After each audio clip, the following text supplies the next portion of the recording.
All right, so we're diving into the world of AI again. Always exciting.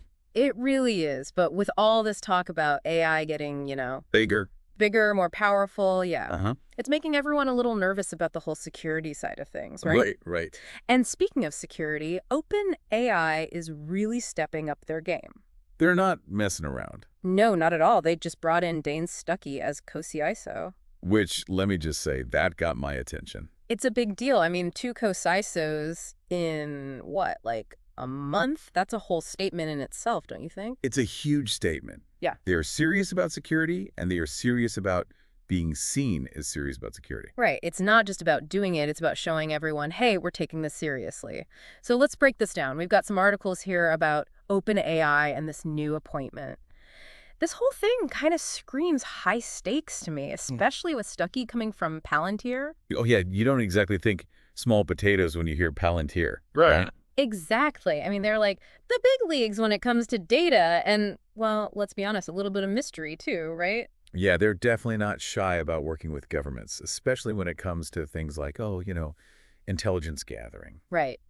So knowing that, what do you think this means for OpenAI? What's the connection? Well, think about it. OpenAI, they've been pretty vocal about wanting to get more involved with government work, especially with the DoD. Yeah, which is another huge GE shift, by the way. Remember when they were all about not getting involved with military applications? Right, and now look at them. They've done a complete 180, lifted the ban, diving headfirst into Pentagon projects, and some of those projects, straight up cybersecurity. Which makes you wonder, was this whole no military thing just like a phase? Or were they just waiting for the right moment, the right person to make their move?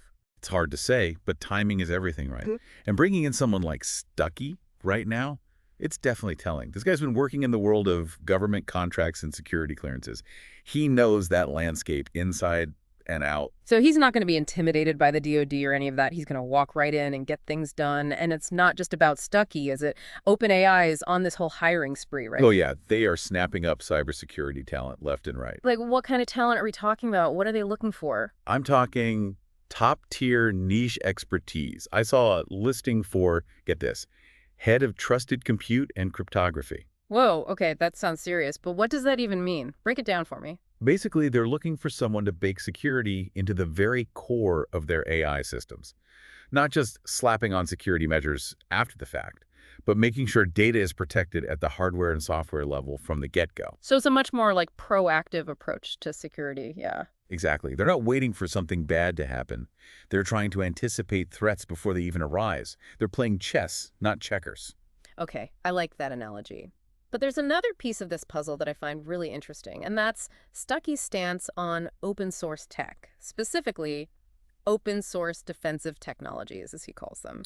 Right, which might seem a little counterintuitive at first. It does. I mean, if you're so worried about security, why would you want to make your code, your tools public? Well, the thinking is that by making the code behind security tools open source, you're actually making everyone safer.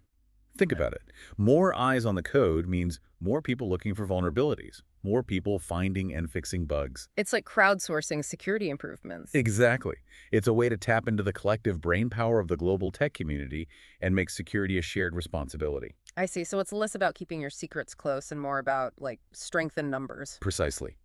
The logic is that the faster vulnerabilities are found and fixed, the safer everyone becomes, including OpenAI. That makes sense.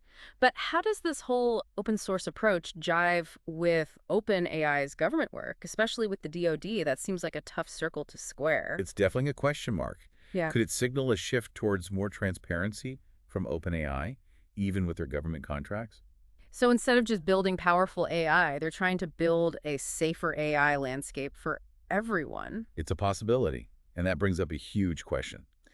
As AI becomes more and more a part of our everyday lives, especially in crucial areas like defense, how do we balance rapid innovation with the need for security and ethical responsibility? That's the billion-dollar question, isn't it? And one that we're all going to have to grapple with as AI continues to evolve. Absolutely. There are no easy answers here. No, definitely not. But hopefully, with people like Stuckey at the helm, the future of AI will be one where innovation and security can go hand in hand. That's the goal, right? To create a future where we're not constantly worried about the what-ifs, but can embrace the potential of AI to make a real difference. And hopefully not end up in some dystopian sci-fi movie, right? Let's aim for a brighter future than that. Definitely. All right, well, that's about all the time we have for today's deep dive, but that's something to think about, right? Where do you think the line is between innovation and, well, not destroying ourselves? It's a question that deserves a deep dive of its own. It certainly does.